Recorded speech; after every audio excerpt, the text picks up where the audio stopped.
നേരത്തെ ചില ആരോപണങ്ങൾ ഉന്നയിച്ചപ്പോൾ തന്നെ എന്താണതിൻ്റെ പിന്നിലെന്ന സംശയമുണ്ടായിരുന്നു.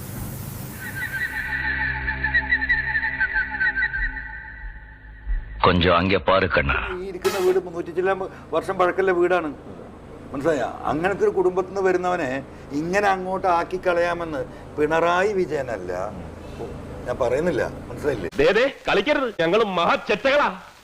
നിങ്ങൾക്ക് നീതി കിട്ടിയാലും നിങ്ങളെ പരിഗണിച്ചിട്ടില്ലെങ്കിലും നിങ്ങൾ പട്ടിണി കിടക്കേണ്ടി വന്നാലും നിങ്ങൾ സിന്ദാബാദ് വിളിക്കാൻ ബാധ്യസ്ഥരാണ്. നിങ്ങൾ ഇങ്ങോട്ട് ചോദ്യങ്ങൾ ചോദിക്കരുത്, ഞങ്ങൾ അങ്ങോട്ട് പറയും, അത് നിങ്ങൾ അനുസരിക്കണം. അതാണ് പാർട്ടി എന്നാണ് ഇപ്പോഴത്തെ കേരളത്തിലെ കമ്മ്യൂണിസ്റ്റ് പാർട്ടിയുടെ നേതാക്കന്മാരിൽ ചിലർ പറഞ്ഞുകൊണ്ടിരിക്കുന്നത്. ഇപ്പോഴത്തെ സ്പീക്കറൊന്നും കാര്യം നമുക്ക് പറയാൻ പറ്റില്ല. ഇപ്പോഴത്തെ രാഷ്ട്രീയം അങ്ങനെയൊക്കെയാണല്ലോ. ഇതെങ്ങനെ മനസ്സിലായി? It's called common sense. മുഖ്യമന്ത്രിക്ക് മേലെ പരുന്തും പറക്കൂല, പാർട്ടിയും പറക്കൂല, മനസ്സിലായില്ലേ?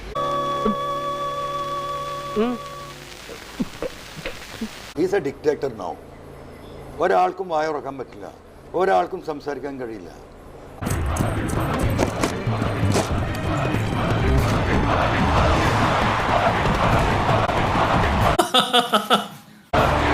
അദ്ദേഹം വളരെ ചെറിയ ഒരു എന്താ പറയുക, ഈ ADGP അജിത് കുമാർ, ഈ പറയുന്ന പി ശശി, പിന്നെ റിയാസ്, അദ്ദേഹത്തിൻ്റെ മകള്, പിന്നെ 1-2 ആളുകളുണ്ട്.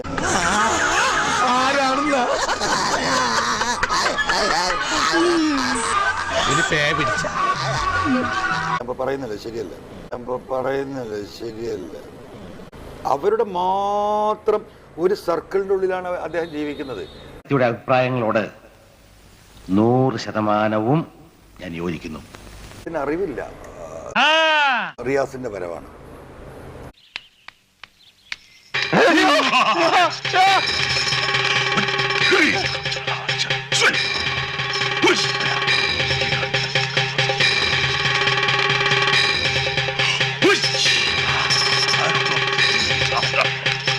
മുഖ്യമന്ത്രി പിണറായി വിജയന് BJP നേതാക്കളുമായി ബന്ധമുണ്ട്? ഉണ്ട്. ഏത് തരത്തിലുള്ള ബന്ധം? എല്ലാ തരത്തിലുള്ള, ഞാൻ ഈ പറഞ്ഞ എല്ലാ തരത്തിലുള്ള ബന്ധങ്ങളും.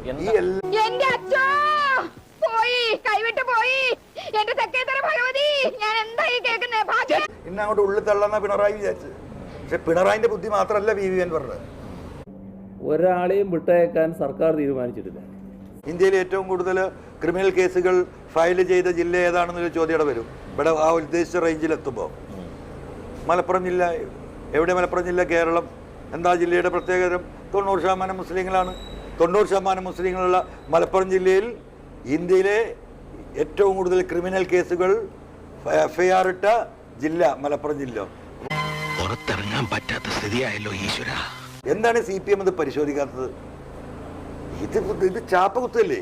ആ ചാപ്പ എൻ്റെ നെഞ്ചത്ത് കുത്താനാ നോക്കിയത്, കൊള്ളക്കാരനായിട്ട്.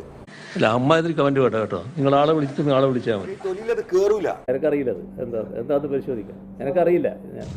എന്നെ അനുഗ്രഹിക്കണം.